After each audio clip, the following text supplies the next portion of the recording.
for the folks at home, we'll have enough to actually officially then open the meeting and start with the business. So by being here early, you have the benefit of hearing these two presentations, and I'll let them introduce themselves, but the first one will be from members of the Public Safety Building Committee. As you probably may know, the town purchased some land a year ago, funded this study and this committee. I'm not loud enough? Thank you for telling me. Is it me or is it? No, I can hear you. Oh, okay. So it's the noise in the back that's causing the problem. And I can't hear anybody, so. Want me to keep talking? All right. So this committee was funded to do the study back in the spring town meeting to do an assessment of our public safety building needs. So the first presentation, and both of them will be short, will be from members of that committee, which includes the police and fire chiefs. And then the second presentation will be from the DPW and their consultants to make a presentation on their proposed new building facility for the DPW. There is an article on the warrant that would fund that. However, it's ultimately your decision. At this point, the DPW and others have agreed to withhold that article and not take any action on that article until the spring. So there is an article. It's up to you to decide whether you want to go forward or not, but there'll be a motion to take no action on that particular article. But we thought it was appropriate, since both of these items are going to be addressed in the spring, that this would be a good time to do a presentation on it. So without further ado, I'll introduce Chief Wall from the Building Committee. Good evening. Am I loud enough? All right. So last January, I sat down with the advisory board and I gave them a little photo tour of the Pembroke Police Station. It's not big enough for them to all go through at the same time. And I asked them to support a $35,000 space and needs analysis study for the police station. The fire chief was present at the meeting, and the advisory board and the fire chief had already talked about deficiencies in that building, and they wisely suggested maybe we combine the studies and study the public safety. We've done that with the Castle Booz Associates, the architects behind me, and we did a study. So we have a little PowerPoint that we would like to show you tonight, and a little information, and then over the course of the wintertime, we're going to start filling in the blanks. We're going to start adding more information to it as we get it. Thank you, Rick. So we're going to dive right in trying to explain what the deficiencies are with the current fire station. This first slide, I think, is a good place to start. It depicts the size of the apparatus throughout the years. In '76, we still had a number of vehicles that were of 50s and 60s vintage, so they were shorter, taller, skinnier. Now they're much longer, much wider by a foot, and much longer, a little taller too. In 1976, the building committee did a great job building a station for the apparatus that we had. However, over the years, as you see, everything gets bigger. What they also didn't take into account was how much more the fire department would do as far as dive equipment, ambulances, and all the specialty type of equipment that we have now. So the station itself is pretty cramped. In 1976, we had 15 permanent firefighters, 1 chief, 4 groups of 3, and 2 down at Station 3 during the day. Since then, now, we have 26 full-time firefighters, a chief, a deputy, 2 groups of 6, 2 groups of 7, and several call firefighters, about 20 or so. And back in 1976, there was a much larger call firefighting force that was more involved. Most of them lived in town, worked in town or around town, and could leave readily for any incident. I think we're good, Keith. This slide, to me, I think, speaks volumes for where we're at right now. The community has outgrown our effectiveness greatly. You know, I'm charged with protecting this community both through fire and EMS, as well as the professionals that work for you each day. Our goal is to get to you within 4 to 6 minutes. That dark green shaded area is the 5-minute mark, and that's only drive time, okay? So we get in the truck and we drive to you. Our response time is longer than that. Our response time is when Gene Fullmine realizes he has a problem, he needs to dial 911. 911 needs to get picked up and answered, diverted to the right place, and we need to get dressed out if it's for a fire. Or if we're on the other end of town, I believe Gene lives in the south end of town. If we're up north, that's going to add more response time. My goal as a fire chief is to get to everyone in this community equally within 4 to 6 minutes.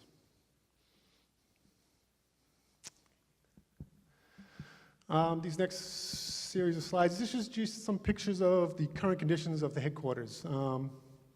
As you can see, the upper left is where the gear is stored on the side. It is fairly cramped now that we have 3 ambulances and a multitude of vehicles that take up that space, and everything gets spread out and more cramped. The gear itself is also exposed to vehicle exhaust as the apparatus backs in. As everybody knows, and many studies have shown, vehicle exhaust for the fire service is a big cancer-causing agent. The next 4 slides are structural cracks, mostly because the building settled over the last 40 years. Some of the doors don't close tightly anymore. We can't even open one of the apparatus fire doors in the front. Several of the other conditions that are with that building now are, it's really not ADA compliant. There's really no way for anybody who is handicapped to park. We have a spot on the apparatus floor, on the front apparatus ramp that doesn't comply with any of the grades that the ADA requires. The apparatus drains aren't environmentally sound anymore. There is no efficient systems, energy systems in that building, other than the new furnace, which is run mute because we have the original windows, so it really doesn't matter. Probably the most concerning fact, I think for myself and the firefighters there, is that lower left-hand corner. That is where we go to decon all our gear after fires. It's also where we bring all our EMS clothes that's been dirtied through vomit, spit, blood, and whatever else.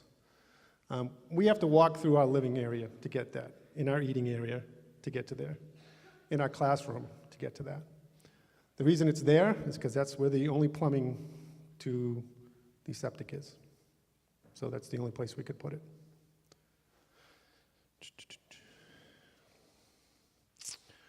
Certainly the building itself has run its course. In 1976, there was no doubt that the center of Pembroke was the center of Pembroke. That's where all the activity was. So that's where they put it. Pretty simple. I think since that time, the narrative has changed. The explosive growth on Route 139 in Oak Street and up in that end of town, I think has redefined the center a little bit as far as activity. Quite frankly, that's where a majority of all our calls are going right now. So you tend to move to where you are the most. That doesn't mean we leave the other end of town unprotected. That's just not going to happen. The other 2 stations that the town owned are Station 1 and 3 on Bryanville and Washington Street, Bryanville and School Street, and Station 3 on Washington Street. They're both in rundown condition. Station 3, I wouldn't let a dog live in it. Station 1, thankfully, is being used by the food pantry, so its upkeep is a little better. However, it doesn't have any exhaust capture. It has no systems for 24-hour living, no locker rooms, no showers. Another thing to point out with our headquarters station is we have no separate locker rooms for females. Nancy Huff is our only female firefighter, has been there for 20 years, and she's been relegated to having a locker in the ladies' room, and having a secure bolt, deadbolt, while she showers after calls, and so forth. So that's about it that's a floor plan of the current station right now. Our living quarters is on the left, in the middle.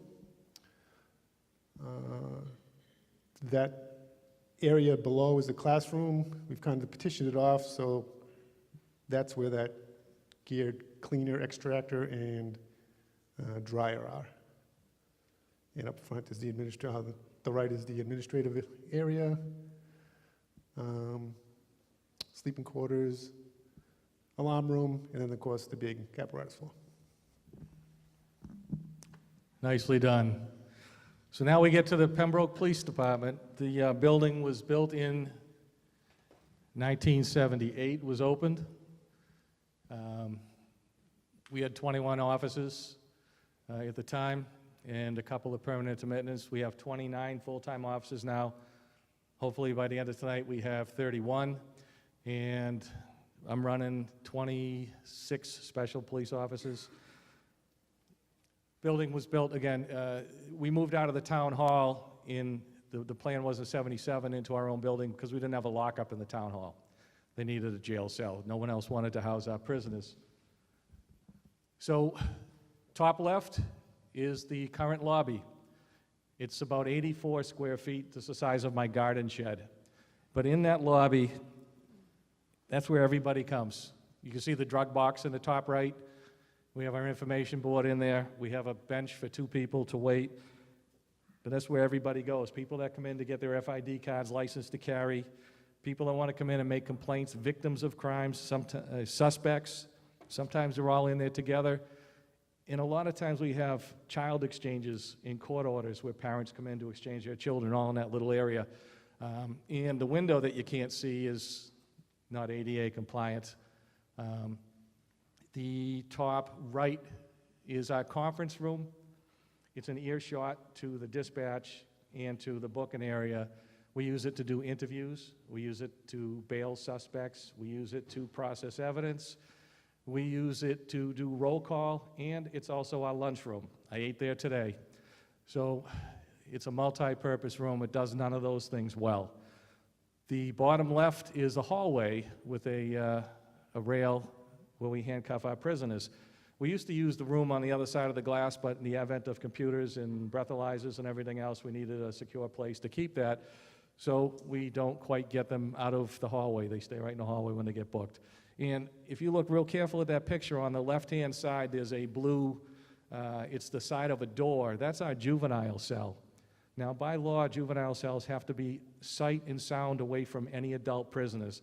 Very hard to do when that chair is 3 feet from there. And we don't get a lot of juvenile arrest, but every time we have one, we're going to be in violation of the standards. And the bottom right, if you can see that, that's our boiler room. That's also a changing room and locker room. The station wasn't built with a locker room. Majority of my guys live out of town. They don't want to come in wearing a uniform. They want to get dressed. If they get soiled while they're here, they need to get dressed. I can't afford to send them to Carver to go get changed and come back. So we have another little locker room that we carved out of some space in the basement, but you can see the chairs. That's where people get changed every single day. Next. Oh, that was quick. Proposed solutions. It's easy for me. This is the best way I can explain why we need 2 stations. If you recall the first one, the green area covered about maybe 50% of the town. This one covers about 90% of the town. If we place a headquarters fire station on the property that was purchased last year and a substation at the corner of School and Monroe Streets, we can cover this community in a 4 to 6 minute span practically all the time. The two spots put us closer to all of our target hazards, as we as first responders have certain areas that we feel we need to get to quicker than others. It still provides everybody in the community with a 4 to 6 minute response time, And really, the only spot that we can't get to under 7 minutes is that small sliver of West Elm Street near Dwelly. Yes, you may. So that leaves the fire station headquarters currently in the center of town available for space. Perfect place for a police station. We have lot restriction where we're at now. We don't have the room to go up, we don't have the room to go out, and we don't have parking anyhow, even if we were to do that. On Monday nights, we often find residents' cars parked amongst our cruisers in our unsecured parking lot. So taking advantage of that and using that site after the fire department moves is the perfect location. It's the most central area in town, the most visible. We can increase foot traffic. It's so easy to find for people. You're going to trip across it, and that's what we want. We want to be the most visible building in town. And that also leaves the police station now as available office space for the town hall. And they need space, and they need parking. It's good office space.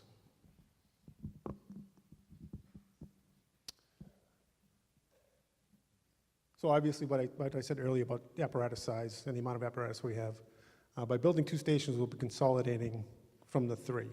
So this station would encompass everything that's in headquarters now, except 1 ambulance, and the apparatus that's in the current Station 3 now, which is the building across from the gas station.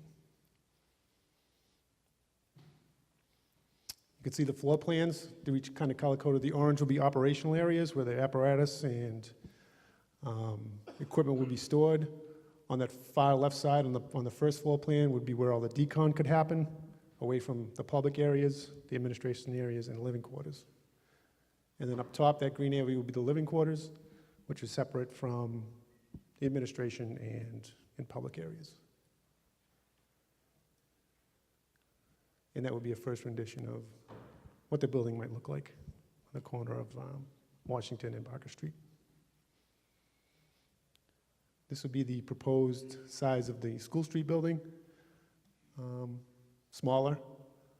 It would encompass an ambulance, an engine, a breaker, and several other pieces of small equipment. And there's the floor plan. Again, the operational areas would be orange. Living quarters would be green. The public areas, I think in this one, are yellow, and then the administrative is that light gray. Both buildings would have public areas for use, and that is a rendition, first rendition of what the building may look like. I think when we thought about it, we encompassed the design of the neighborhood as well, so that it would flow with the neighborhood that was there.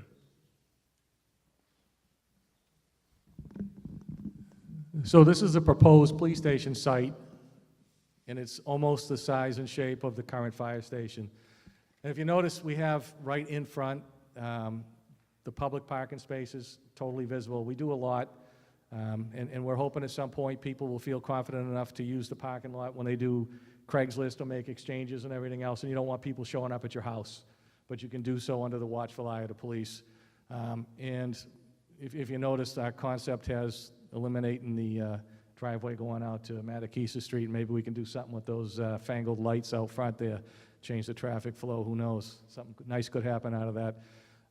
Some of the other things, down in the back corner on Elliott Ave, there's a sally port so that we can transport our prisoners safe to the station and not take them out of the car in a crowded garage. And a prisoner release and pickup in the side of the building, not in the same lobby where maybe the complaining person is. And we won't have that. We have good separation. Then we have secure parking for the cruisers in the back, and staff parking, secure parking on the north side. So that's the floor plan, and the topography lends itself to having a lower level downstairs off the employee parking area where we can have that basement level for guys to walk in and the girls to walk in, have a locker room, have a changing area, and even a little fitness area. And you say, well, why do they need a fitness area? If they're there in the station and something happens, they're available. You know, we want to keep them there. We want to make it accommodating. And then in the upstairs, the public areas in the very front in yellow. We have a big lobby, has a bathroom in it. That's a major complaint when people come to the station, and we have to let them into the administration part to use the bathroom. We can't watch them. Everything's open. And having a public facility in a public building, that only makes sense. We also have a room dedicated for license to carry FID cards and 2 private interview rooms, so they're not sitting in that same conference room, lunchroom, you know, with yesterday's food on there, listening to the person in the cell area yelling. They actually can say what they have to say privately, and they're assured of that. The offices, rooms in the back, it's wide open from the very back of the building all the way through dispatch, either with glass or with doors, so that the shift commander sitting in the sergeant's office there at his desk can look all the way into dispatch, because we don't have enough people a lot of times. The phones start ringing like crazy. Who's ever in the station has to jump on board and help out. So we're keeping that part of the station. And the lockup facility is secure. We have 1 less cell, but they're all sight and sound secured, so you can put an adult in any one of those cells and have a child, if they're in anywhere in there, be out of sight and sound. And we have a handicap cell, which we don't have now. Administration is pretty simple. It's office space, but it's all usable, and it's all connected through the hallway to patrol. The middle of the building also functions as a department training area. So guys are up there training, they're still not disconnected from the station. We can do roll call training and have everybody right in the mix, so they're not missing anything, they're not segregated. So you can see that's just that doesn't even show the lower level of the proposed station, but you know, in 1978 that worked out pretty well. It's a few years later, and we're cramped, and we need more police officers. We want to do more services, and we need a place that the public is going to be comfortable and safe in. And I don't know about you, but that to me is a damn good-looking building, and that's only the conceptual.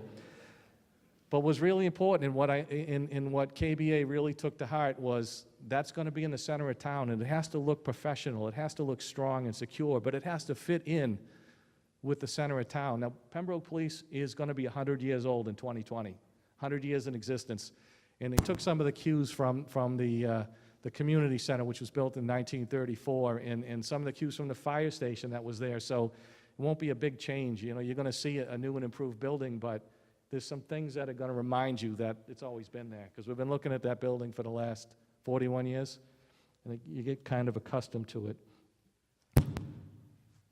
So that's our presentation. Thank you very much for being attentive. We are going to start filling up the websites with information, and we will have meetings throughout the winter. We're hoping to come back with some facts and figures and everything else when we get ready for the Springtown meeting. Mr. Moderator, I turn it back over to you. Thank you for your time.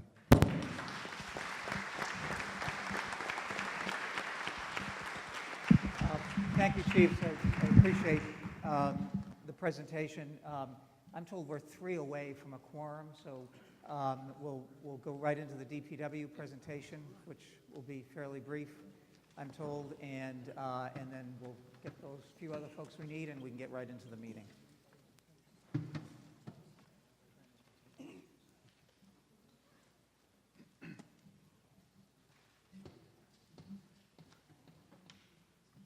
I'm just going to ask you to introduce yourselves so we know who you are.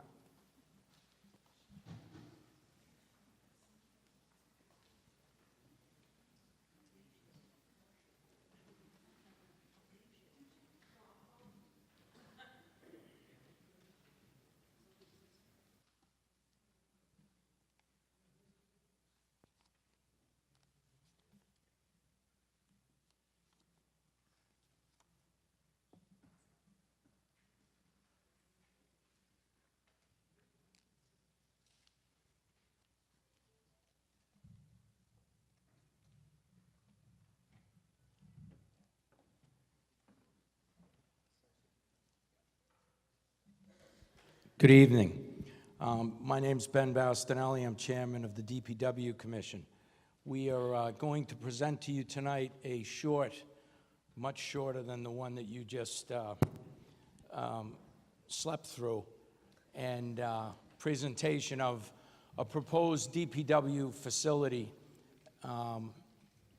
What you will see tonight is where we are in the process. Between now and Springtown meeting, we will be making further adjustments and further modifications to reduce the intended cost of the facility. I'm going to turn it over to Jeff Alberti from Weston and Sampson. Good evening. Thank you very much for the opportunity to speak to you this evening. What I'd like to do is really touch on 4 main points that we've focused on through the process of developing this feasibility study.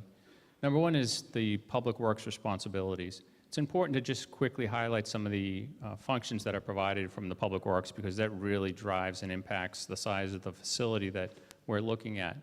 Then we'll go a little bit into a very brief photograph tour of why the town needs a new facility. We'll touch on what is proposed to date, and as mentioned, we'll continue to refine that up to Springtown meeting, and then just close with a brief slide on what are the benefits of a new facility. So with regard to the public works facilities responsibilities, I could probably spend a whole meeting going through what they do for the community, but I just wanted to break it down into some key points. And I think that the first line really says it best. The DPW touches the lives of the residents every day by maintaining the infrastructure that the community, that we all rely on. And it's items such as 115 miles of roadway, operation and maintenance of the town's water supply system, roadside brush clearing, tree removal, and the cemetery maintenance. So if you look at that list and you think about what you use on a daily basis, you can see that they're responsible for that infrastructure that we all rely on. But it's also important to note that it's not just daily activities they're responsible for. They are on call 24 hours a day to handle the unexpected emergencies, which seem to be more and more these days.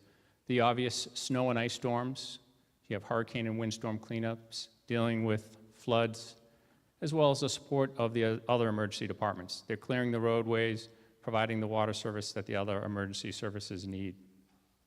It's important to note this because that facility really needs to be designed and sized to allow them to respond efficiently to the needs of the community.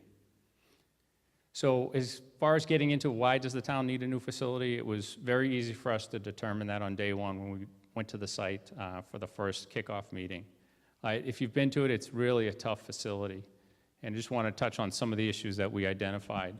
First and foremost, the main facility at the 387 Matakeesit Street site was built in the 1950s. The facility is more than 60 years old, and since that time, the DPW responsibilities have increased significantly. And as a result, that facility no longer serves the needs of the DPW or the community for that matter. And a result of these deficiencies is that the operations are much more inefficient just trying to get into the facility and out of the facility. But more importantly, it impacts the safety of the staff working in these substandard conditions. This is a photograph of one of the vehicle storage areas. The community has invested millions of dollars in this equipment that's used to maintain your infrastructure.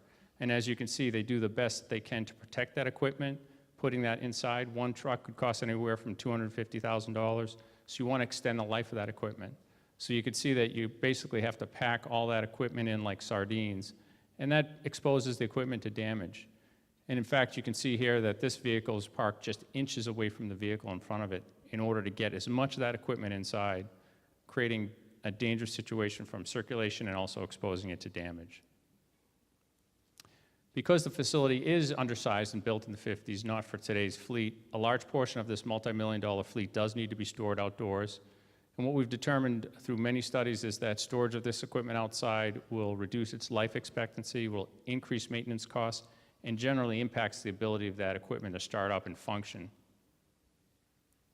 One of the other items we noted was that the interior spaces for the employees are basically missing or inadequate. And this is a photograph of the vehicle storage area. But if you zoom to the left, you begin to see what I'm talking about. This is the locker room that's actually located in the vehicle storage area. Looks spacious now, but you can imagine when you pull all those trucks in there, you can barely access that locker area. We also found that there's no wash facility. This equipment is storing some very hazardous or caustic materials associated with treating the roads. You really need to maintain it and wash it, and they can't do that inside because there's just no space. As a result, the vehicles are washed outdoors in any weather condition, making it very unsafe, very inefficient, and also not complying to the DEP's stormwater quality standards with regard to washing vehicles. So keeping all that in mind, we began the process of identifying a facility that will address these deficiencies and provide a more efficient facility for the community. We looked at the Matakeesit Street operation as well as the Glenwood Road operation and looked to consolidate those at the Matakeesit Street site. We did our initial feasibility study, identified approximately 39,000 square feet of space that would be needed. But we recognized that space means money, so we spent a lot of time with DPW and the Board of Public Works refining that program to see how we could get it down. Through that process, we were actually able to get it down to about 28,500 square feet. This is a 27% reduction. But what's important to note is we didn't just cut space to make it smaller. We worked hard to come up with shared spaces, multi-use spaces, and created mezzanine spaces so that we're still providing adequate space to meet the current and future needs of the DPW. We took a look at the Matakeesit Street site. This is an aerial view. We identified our overall approximate development area, took that program and began developing concepts. We identified a preferred concept that consisted of 3 main buildings. The first building shown here is the vehicle and equipment storage area. This is the building to protect that multi-million-dollar fleet. And to help control costs, we're proposing what's referred to as a tension membrane structure, or in some cases it's referred to as a fabric structure. This is probably the most cost-effective structure that can house that equipment, protect that equipment, while still keeping the overall cost of the project down. We have a second building that's a little bit different than the tension membrane structure, basically a pre-engineered metal building. These are very cost-effective structures. This second building would support vehicle maintenance, vehicle wash, as well as the employee facilities. And then finally, a third building, which is the salt storage structure, again, a tension membrane structure. Using all this information, we developed our initial budgets for the project. We broke it down by each of the major operating areas, identified a subtotal construction cost of approximately $8.1 million. And that's about $283 a square foot. When you add in your soft costs and your escalation, it's approximately $9,970,000. So that's the all-in cost where we're starting today. And again, as mentioned, we're going to continue to work to see how we can potentially refine that and bring that number down.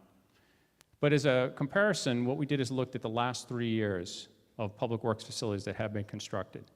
The average cost over the last 3 years has been $344 a square foot, and that's for actually built and bid projects.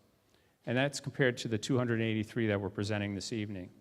And we were able to achieve an 18% reduction in the costs compared to this average by using these cost-effective building types. So we'll continue to evaluate other options and see if we can continue to adjust that cost. So in closing, just wanted to identify some of the benefits associated with the new facility. And again, it could be a whole presentation on what the benefits are based on what they have now, but just wanted to highlight some of the key ones. First being, and I think most importantly, you would provide a code-compliant and safe work environment for the town employees.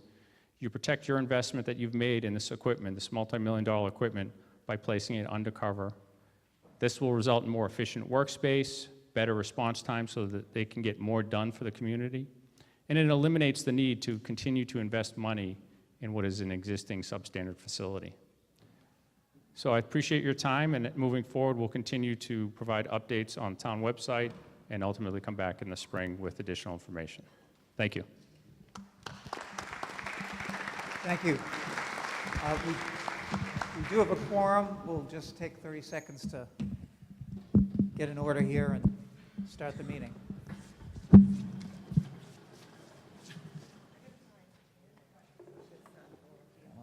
just start.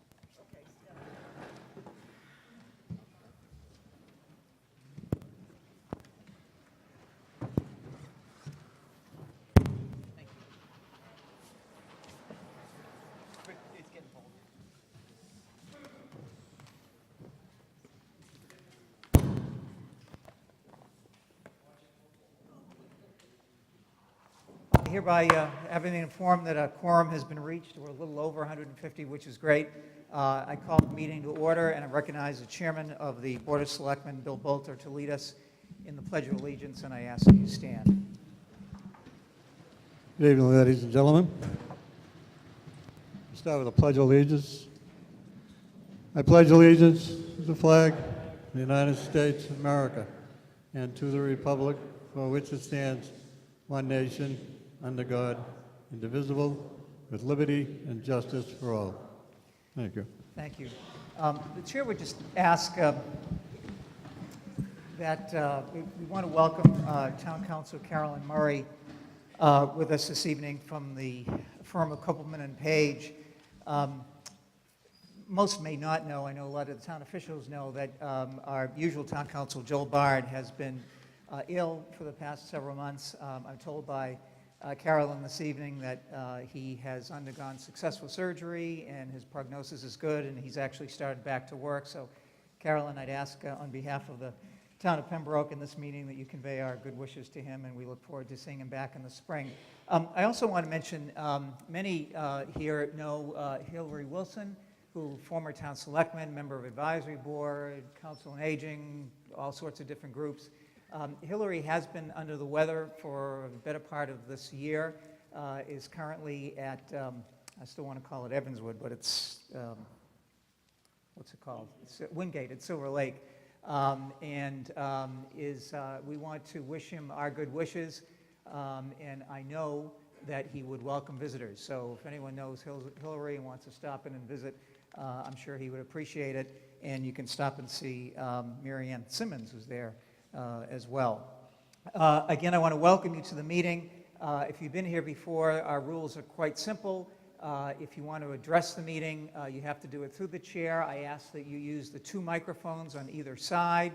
If for some reason it is difficult for you to reach the microphones, I'm sure one of the tellers who have been sworn in already will help get a microphone to you. The only exception to that is that if you want to raise a point of order, the chair is somewhat liberal in what a point of order is, but it could be I can't hear, I can't see, I don't understand what's going on, I question a judgment that you've made.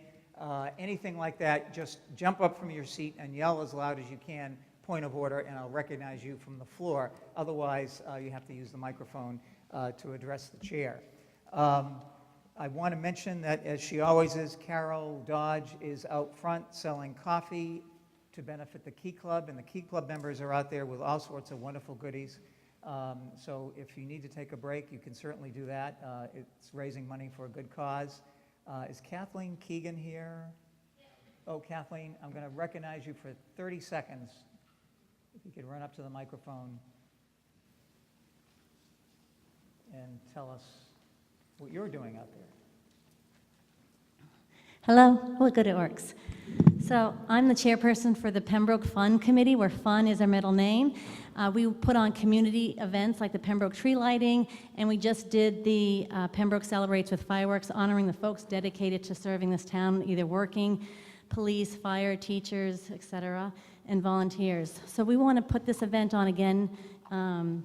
If you went to it, it was in September. It was phenomenal. We had a couple thousand people there tailgating, and then we had fireworks. It was a little foggy, but it was still a fun, fantastic event. We want to raise money to try to do it again next year.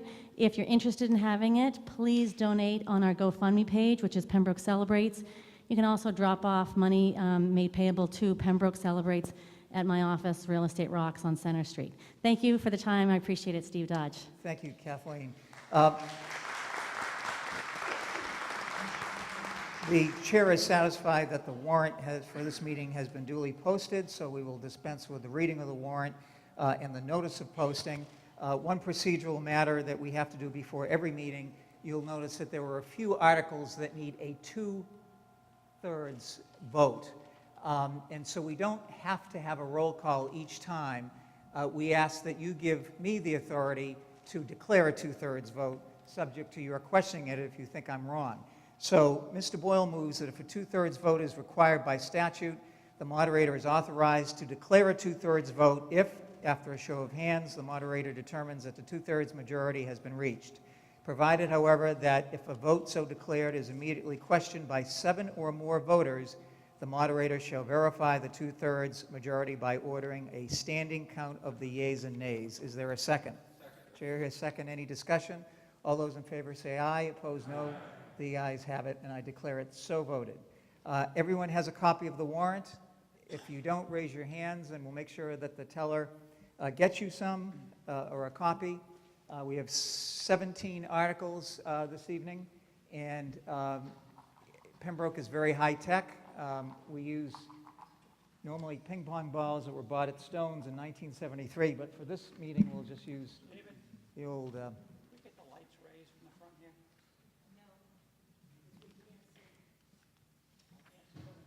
well, I can't allow discussion without some type of point of order, but the question, Chair recognizes Doc Yacobucci. Excuse me. It would be nice if we could have enough light to be able to read the warrants on the pieces of paper. It's usually brighter than this. I'm not asking for something we haven't done many times in the past. I realize they were lowered for the pictures on the screen, but now could we get a little more light so we can read? Thank you. Appears your wish has been granted. Thank you. We do have the lottery system, so we'll get right into it. The first item for business. Mr. Moderator, can I get a point of order, please? State your point of order. John Brown, advisory. Oh, yes. Can you reiterate that members of town meeting need to use the mics on either side? Okay. Well, a microphone, whether it's up front or either side, is appropriate. First article of business is Article 15.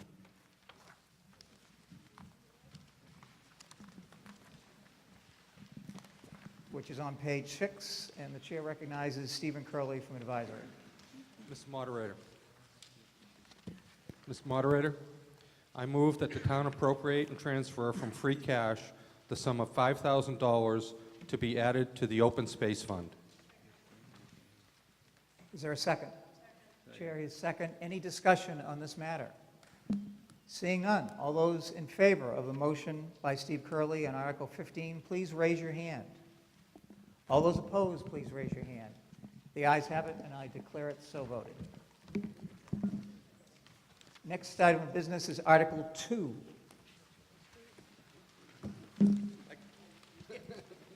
Article 2 on page 2, the chair recognizes once again Steve Curley from advisory.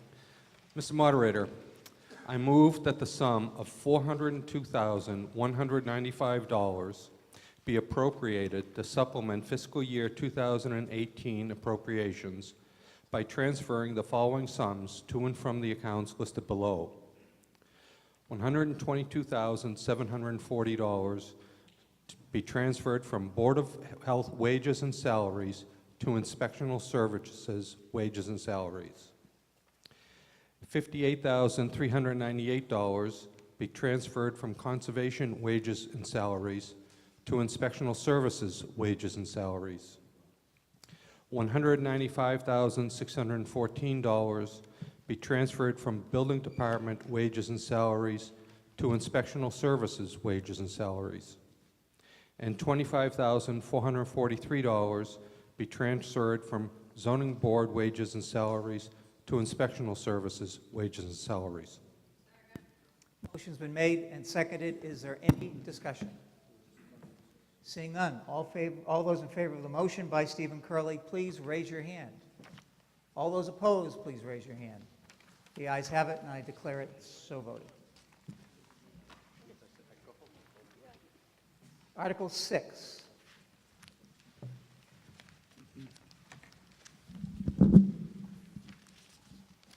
Mr. Chair Chairman? recognizes Bill Bolton.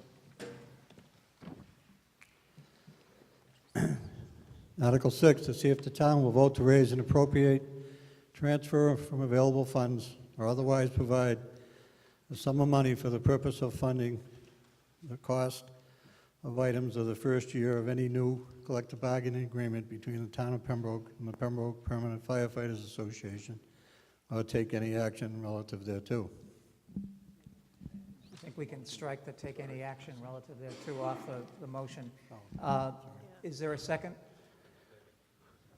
So, the wrong motion there. Okay, why don't you restate? We move that the town vote to appropriate the sum of $173,191 from free cash to fund the new collective bargaining agreement between the town of Pembroke and the Pembroke Permanent Firefighters Association.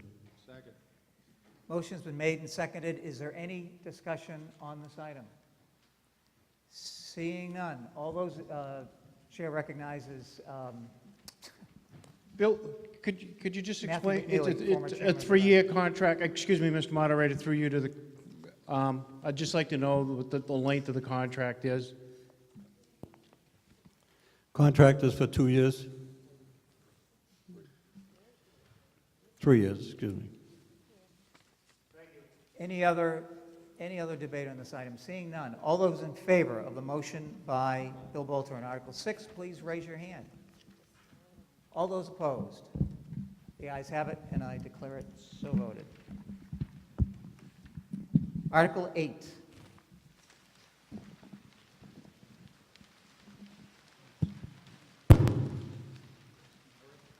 Chair recognizes Stephen Walsh from Advisory. To see if the town will vote to raise and appropriate and/or transfer from available Oh, funds. I think Steve is the wrong motion. Oh, all right, sorry. That the sum of $8,000 be appropriated and transferred from free cash to fund the treatment of Hobbamock Pond for hydraulic control. Any discussion on this matter? Seeing none. Oh, yes. You could just state your name and. Ken Hamola, Pleasant Street. I see we have 3 articles like this to discuss about clearing the town's ponds, and I'm in full agreement with that.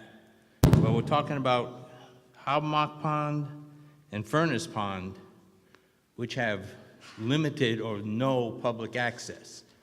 So I think they should be clear, but I think something should be done, or have the residents that surround that pond pay for that clear. Any further discussion?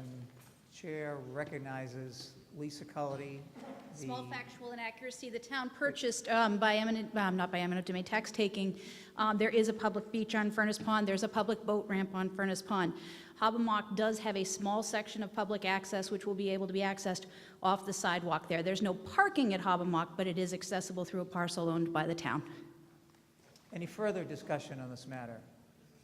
Seeing none, all those in favor of the motion by Stephen Walsh, please raise your hand. All those opposed, please raise your hand. The ayes have it, and I declare it so voted. Article 4.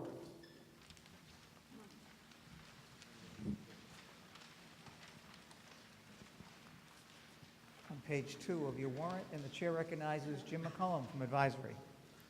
Mr. Moderator, move that the town vote to accept the provisions of Chapter 40, Section 13A of the General Laws, which establishes a workers' compensation insurance fund for the purpose of establishing and appropriating amounts for the payment of injury leave compensation or medical bills incurred under Chapter 40, Section 13A of the General Laws. The fund to begin operation on October 24th, 2017, and further that the sum of $25,000 be appropriated and transferred from free cash and added to the Workers' Compensation Insurance Fund as authorized by this article. Is there a second? Second. Chair, here's a second. Any discussion on this matter? Seeing none, all those in favor of the motion, please raise your hand. All those opposed? The ayes have it, and I declare it so voted. The chair has omitted one important part of this meeting, and at the beginning, we had asked Mike Buckley to do a brief overview of our financial situation, which is obviously important and may alleviate some questions as we move forward. And so the chair apologizes for forgetting to recognize you, Mike. Mike Buckley is our town accountant, and so I know he's only going to take a moment or two, but the chair recognizes Mike Buckley. Thank you, Mr. Moderator. I'll be brief, but we did think it would be helpful to everyone for me to tell the meeting of the thought process involved in putting the warrant together and the recommendations that are before you tonight. On the inside of your warrant, you will see a report from me that will explain to you how the funds that we're appropriating became available, and will spell out the plan for utilizing them. On the back page is a chart which will summarize everything by article number and funding source, and hopefully that will be helpful. The one thing that we have to do tonight is vote Article 3, which will close last year and fund the snow deficit. That way we'll be able to set the tax rate for fiscal 18 and officially move on.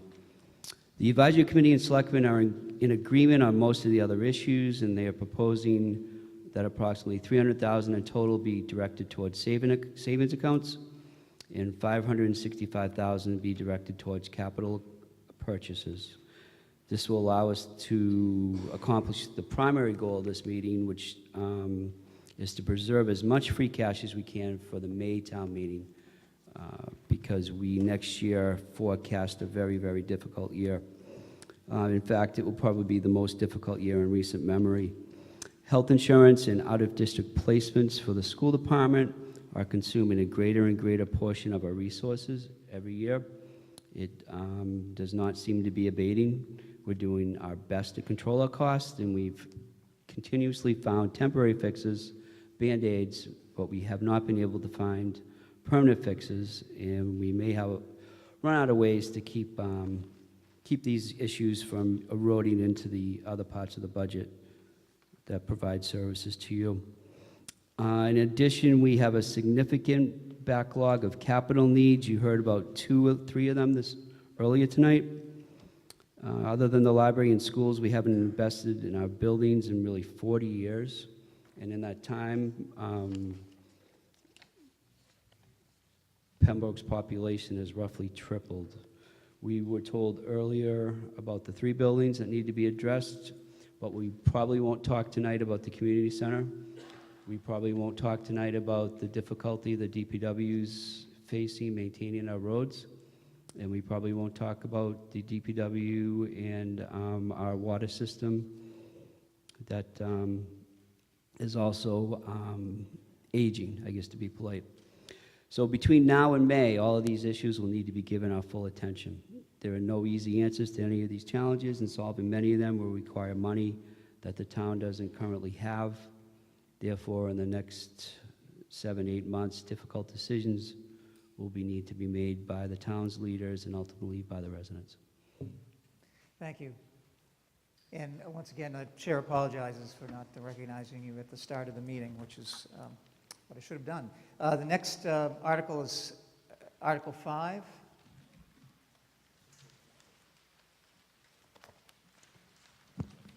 Chair recognizes John Brown from Advisory. Thank you, Mr. Moderator. Move that the town appropriate and transfer from free cash the sum of $100,000 to be added to the other post-employment benefits liability fund established by the vote of Article 11 of April 24th, 2012 annual meeting. And further, that the sum of $125,000 be appropriated and transferred from free cash to be added to the amount voted in Article 16 of the November 4th, 2003 special town meeting to fund separation pay, benefits, and further that sum of $25,000 be appropriated and transferred from free cash to be added to the special injury leave fund established by a vote of Article 7 of the May 9th, 2017 town meeting, and the sum of $25,000 be appropriated and transferred from free cash to be added to the stabilization fund. Is there a second? Second. Chair hears second. Is there any discussion or questions on this matter? Seeing none. All those in favor of the motion by John Brown, please raise your hand. All those opposed, please raise your hand. The ayes have it, and I declare it so voted. Article 3.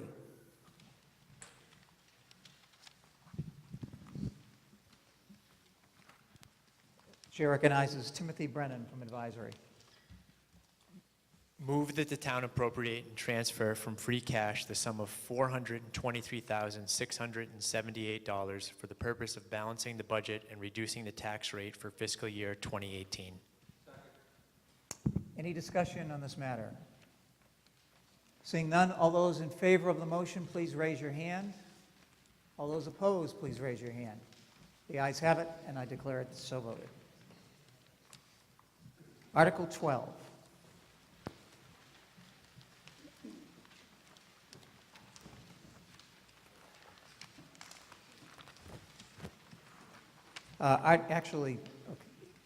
Chair recognizes Ben Bastianelli, Chairman of the DPW. Mr. Moderator, at this time, the DPW requests to take no action.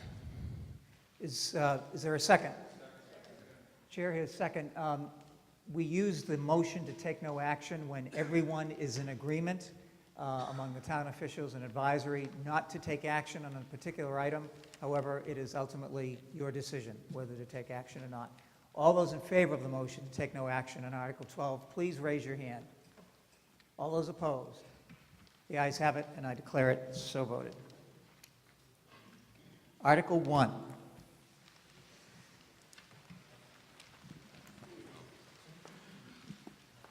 And the chair recognizes the chairman of Advisory Committee, Linda Peterson. Do you want to do these one by one?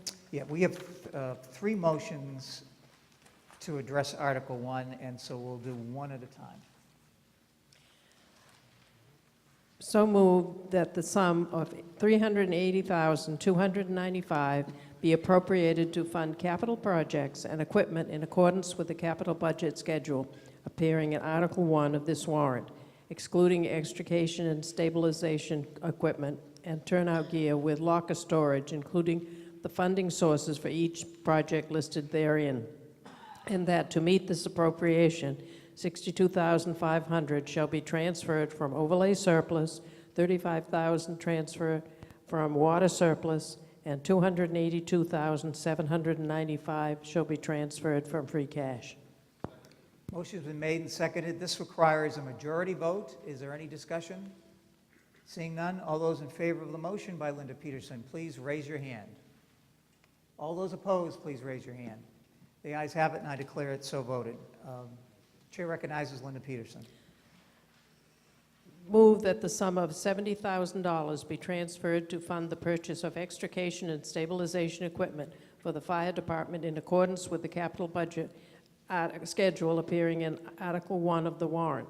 That to meet this appropriation, the treasurer, with the approval of the Board of Selectmen, is authorized to borrow $70,000 under General Laws, Chapter 44, Section 7, Subset 1, or any other enabling authority, that any premium received by the town upon the sale of any bonds or notes approved by this vote, less any such premium applied to the payment of the cost of issuance of such bonds or notes, may be applied to the payment of costs approved by this order in accordance with General Laws, Chapter 44, Section 20 of the General Laws, thereby reducing the amount authorized to be borrowed to pay such costs by a like amount, and that the Board of Selectmen is authorized to take any other action necessary to carry out this project.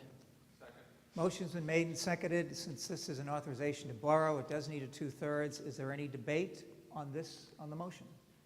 Seeing none, all those in favor of the motion by Linda Peterson, please raise your hand. All those opposed, please raise your hand. The chair declares the motion passed, having reached the necessary 2/3 vote needed for passage. Chair recognizes Linda Peterson. Move that the sum of $140,000 be appropriated to fund the purchase of replacement turnout gear replacement and locker storage for the fire department in accordance with the capital budget schedule appearing in Article 1 of the warrant, and that to meet this appropriation, the transfer with the approval of the Board of Selectmen is authorized to borrow $140,000 under General Laws, Chapter 44, Section 7, Sub 1, or any other enabling authority that had any premium received by the town upon the sale of any bonds or notes approved by this vote, less any premium applied to the payment of the cost of business of such bonds or notes may be applied to the payment of costs approved by this order in accordance with General Law, Chapter 44, Section 20 of the General Laws, thereby reducing the amount authorized to be borrowed to pay such costs by a like amount, and that the Board of Selectmen is authorized to take any other action necessary to carry out this project. Motion has been made and seconded. The chair recognizes Matthew McNeely, former chairman of advisory. Thank you, Mr. Moderator. I was just wondering if maybe the fire chief could tell me what exactly turnout gear is.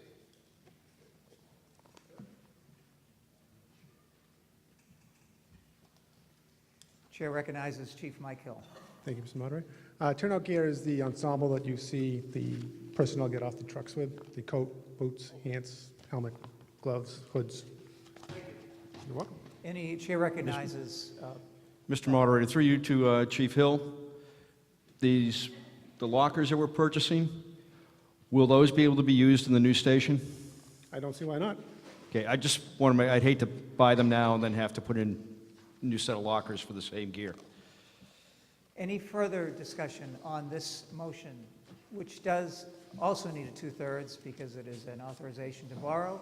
All those in favor of the motion by Linda Peterson, please raise your hand. All those opposed, please raise your hand. The ayes have it, and I declare it unanimous. Thank you, everyone. Better than 2/3.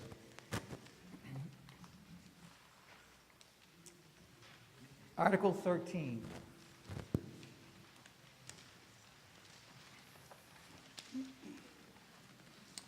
Page 5 of your warrant, the chair recognizes Police Chief Rick Wall. Mr. Moderator, to see if the town will vote to raise and appropriate or transfer from available funds a sum of money to be expended for the purpose of hiring 2 full-time police officers to take any action relative thereto. Well, actually, let's modify it and make it correct. It might be on the bottom of your sheet. Move that the town authorize the hiring of 2 additional full-time police officers. Can't be any simpler than that. Is there a second? Chair hears second. Chair recognizes Chief Wall. So in the spring, I was looking to add to the police department. We're at 29 officers now.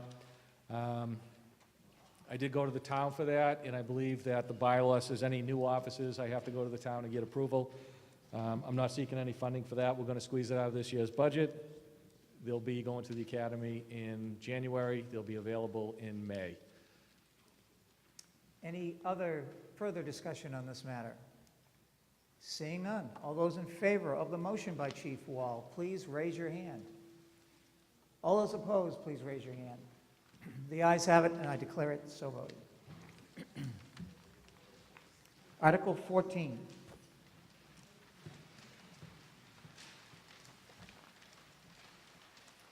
Chair recognizes the hardworking chair of the Recreation Commission, Matthew Norton.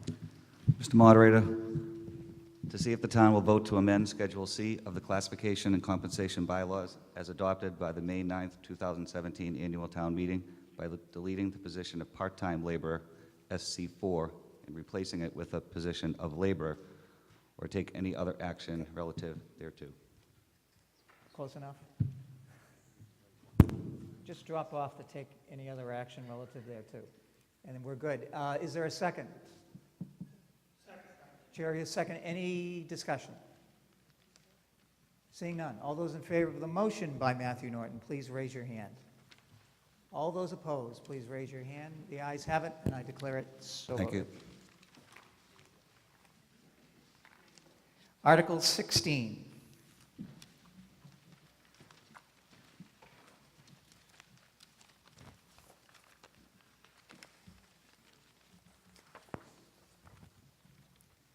Chair recognizes Library Director Debra Wall.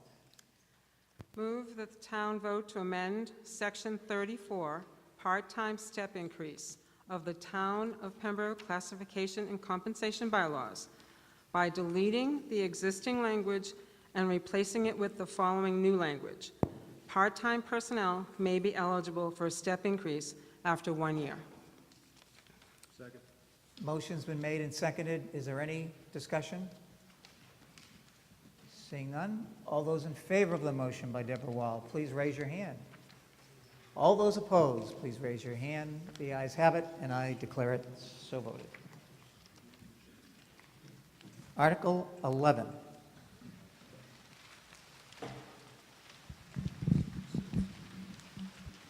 Chair recognizes Dan Tribuco from the Board of Selectmen.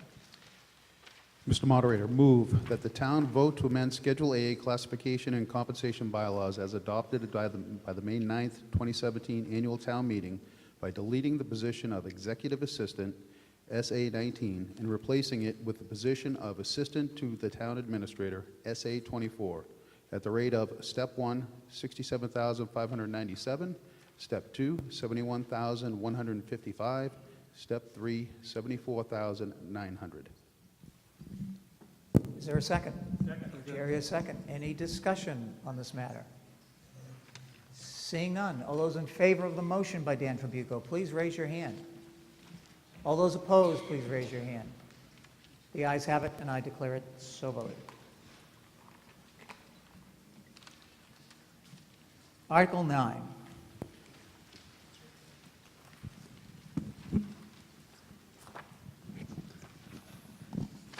Mr. Moderator. Chair recognizes Elizabeth Monks from Advisory. Move that the sum of $47,500 be appropriated and transferred from free cash to fund the treatment of Oldham Pond for the suppression of blue-green algae. Motion's been made and seconded. Is there any discussion? Seeing none. All those in favor of the motion, please raise your hand. All those opposed, please raise your hand. The ayes have it, and I declare it so voted. Article 17.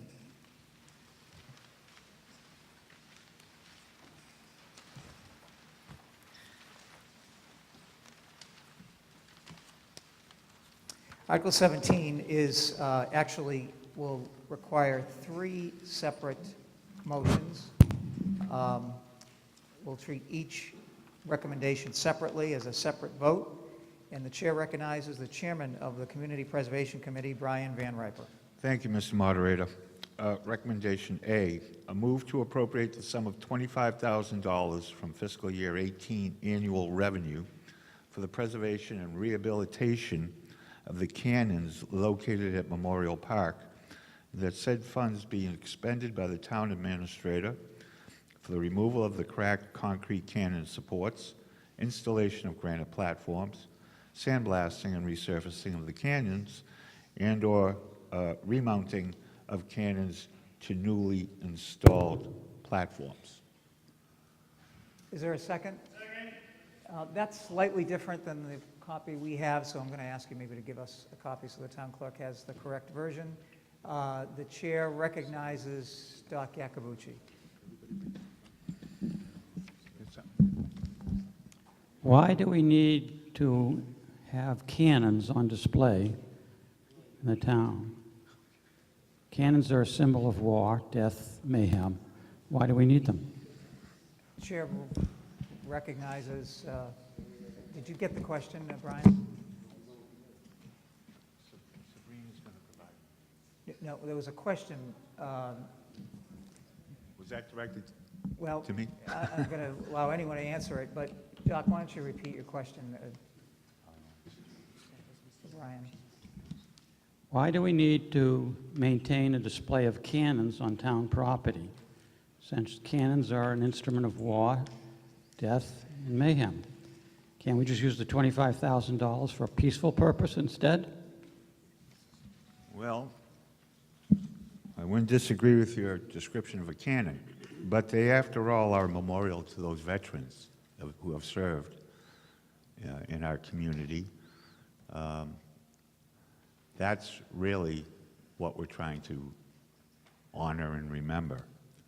And cannons are the tool of war, but we have those brave individuals to thank on our behalf. So I suggest.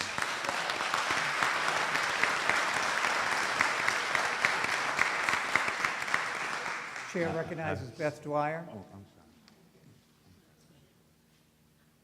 sorry. Kudos to what Brian just said, but just in addition, it's a part of our history. Whether you agree with it or not, it's a part of our history. And they're symbols of the town and the people that lived here and fought. Any further discussion on this matter? Seeing none, all those in favor of the motion made by Brian Van Riper, please raise your hand. All those opposed, please raise your hand. The ayes have it, and I declare it so voted. The chair recognizes Brian Van Riper. Thank you, Mr. Moderator. I have the appropriate language. Move that the sum of $25,000 be appropriated from FY18, fiscal year 18, open space funds, and that said funds be used by the Pembroke Department of Public Works, DPW, for the replacement of the fence at Ludham's Ford Park. Is there a second? Second. Chair hears second. Any discussion on this matter? Seeing none, all those in favor of the motion by Brian, please raise your hand. All those opposed, please raise your hand. The ayes have it, and I declare it so voted. Chair recognizes Brian Van Riper. Thank you.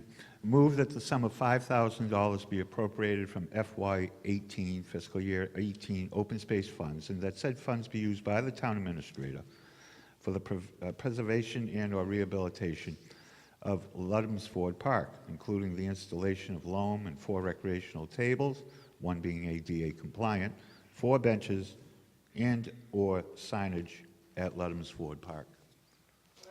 Motion's been made and seconded. Any discussion? Seeing none, all those in favor of the motion by Brian Van Riper, please raise your hand. All those opposed, please raise your hand. The ayes have it, and I declare it so voted. Thank you. Article 7.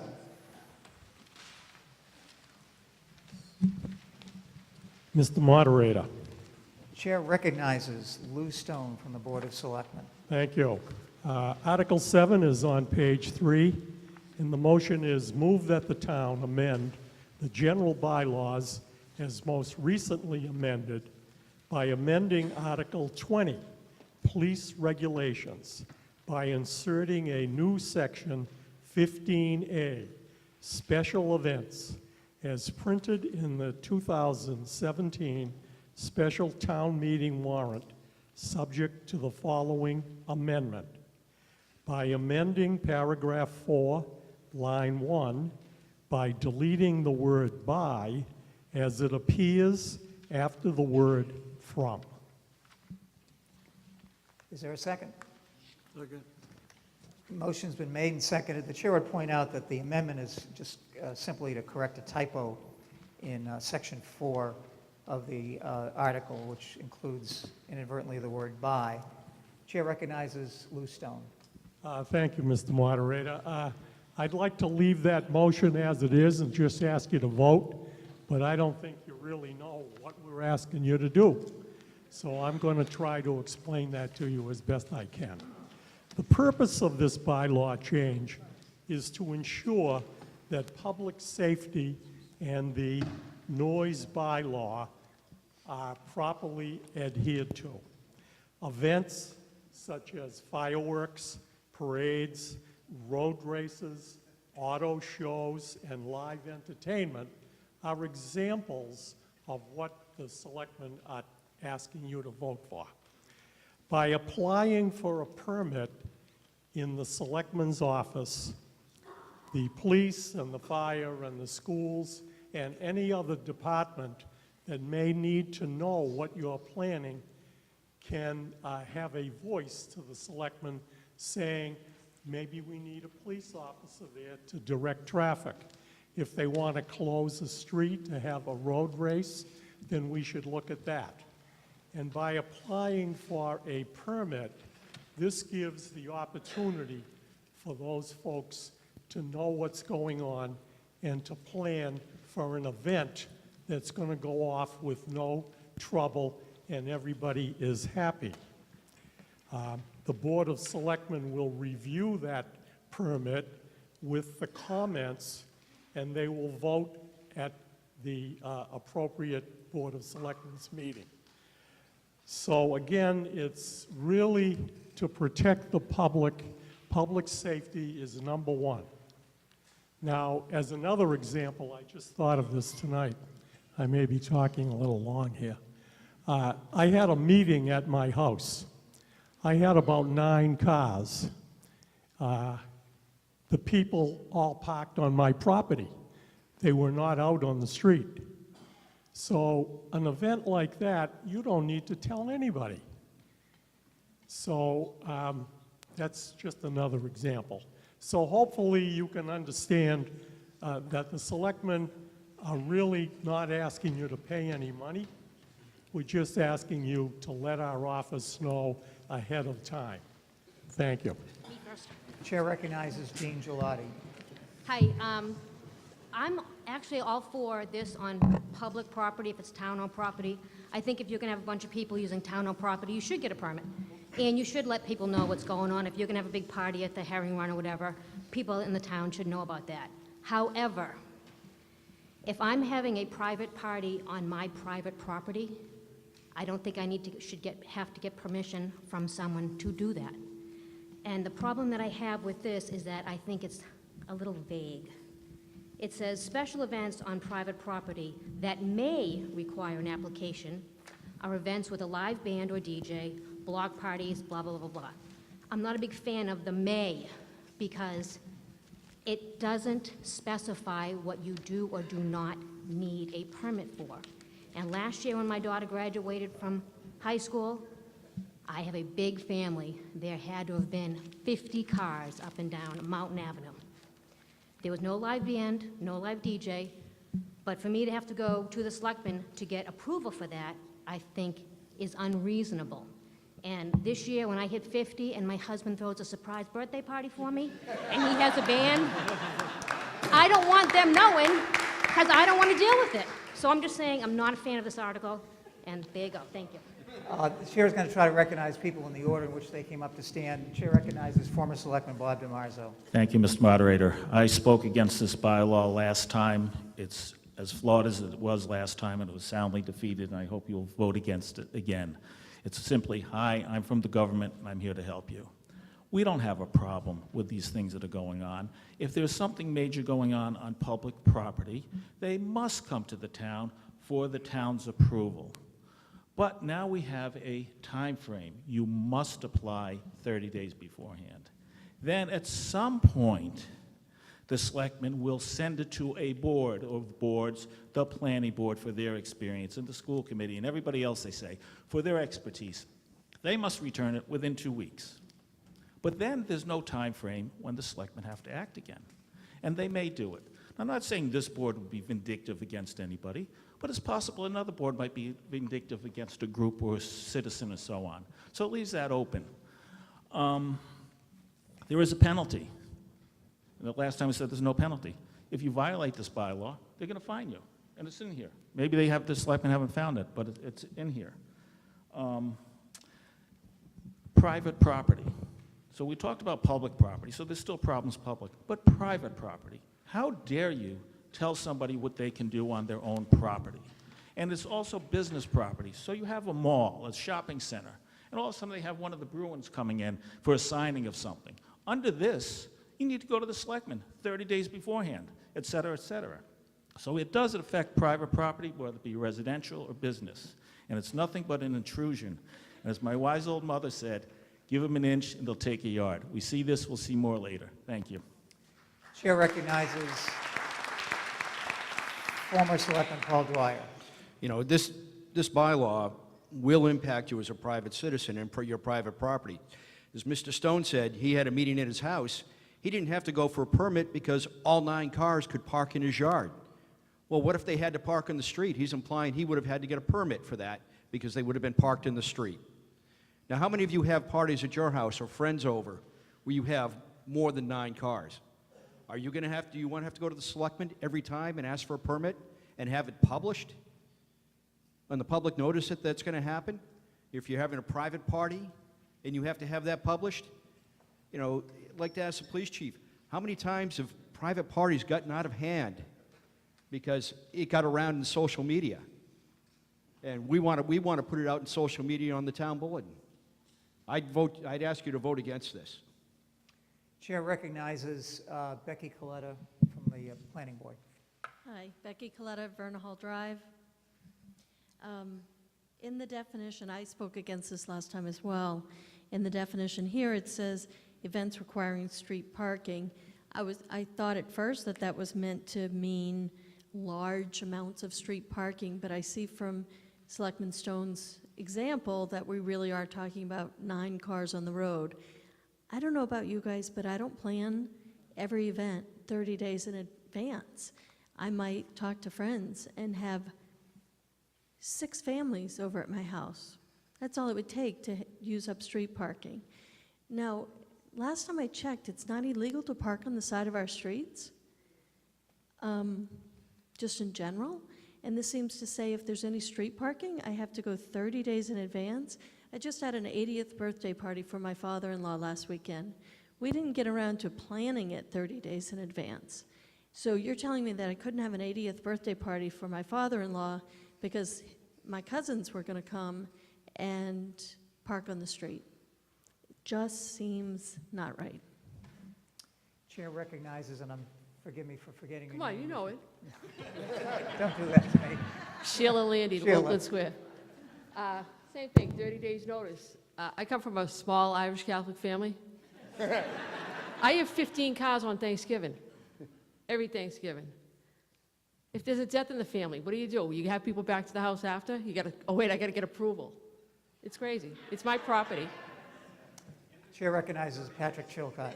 So I'm going to echo a lot of this, but I'm going to take it one step further.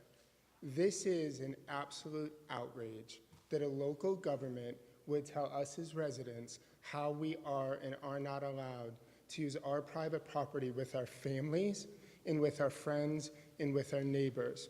This is absolutely shameful. I cannot believe that this is something that was brought before this town meeting. If you think, even if this passes, that I'm going to go and ask permission to host a graduation party for my daughters, to host Thanksgiving for my family, to host an after event for a wake or a funeral, or to simply have book club, I hope y'all are ready for the book club that we call wine club to have a permit every single month that you meet. This is absolutely ridiculous, and I hope that you all vote against it. Chair recognizes Lou Stone. Thank you, Mr. Moderator. This is such an outrage. I have to report to you that right now, people are calling and coming to the Board of Selectmen, telling them that they're having these events now. We're just trying to make it a little more formalized so that everyone who needs to know is going to have a voice. It's only a public safety issue. Now, I also want to remind you, a couple of years ago, we have a private airfield across the street from the Herring Run. The gentleman that owns that property has the right to have helicopters fly in there. He has the right to have private planes fly in there. And when he had an event, he had people parking all over the place.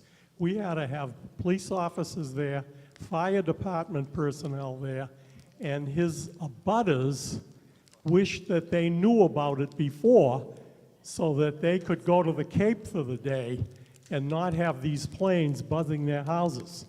So we're just asking for a heads up on this. We're not telling you you can't do it. I hope I made that clear. Thank you.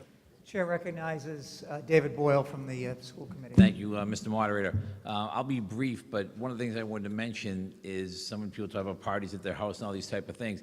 There's actually a law on the books now in a Mass General Law, Chapter 138, where you can get a 12C catering license, which means you can have a caterer come to your house, have the party at your house, and they do not, by law, have to. It's a courtesy if they like to let the police or fire know you're having 100, 200, 300, 400 people at your house. But right now, like people say, we have to get a one-day license from the town of Pembroke. You don't. This supersedes that. It's issued by the state. Sabrina, I think, could vouch for that. And I know some people want to move the question, so thank you.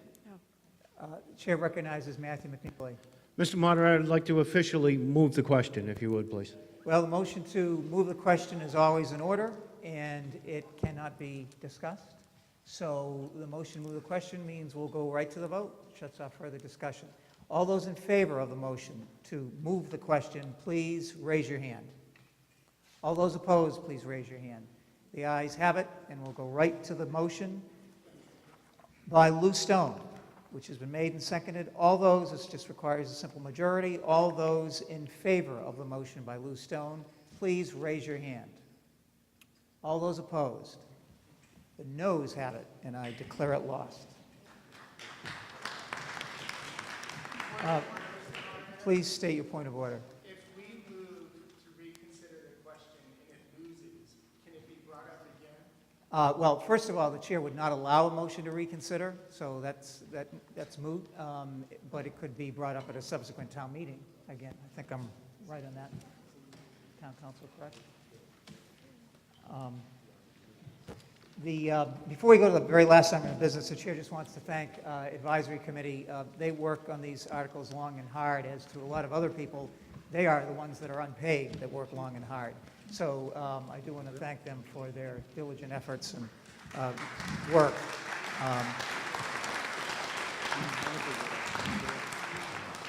Article 10 is the last item of business. And the chair recognizes the chair of the aforementioned advisory committee, Linda Peterson. May I make a general comment first? You may. We could use more people on the advisory committee. We meet Monday nights from roughly sometime in September to right after town meeting in the spring. It's a lot of work, but it's very gratifying at most times, not always.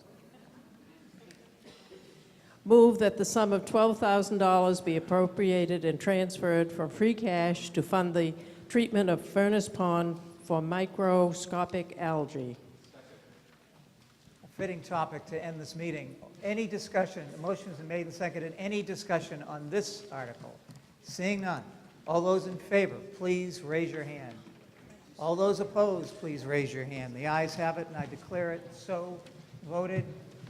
Bill Bolter moves that the meeting be adjourned. Is there a second? All those in favor say aye. Opposed, no. The ayes have it, and the meeting is adjourned. Thank you very much.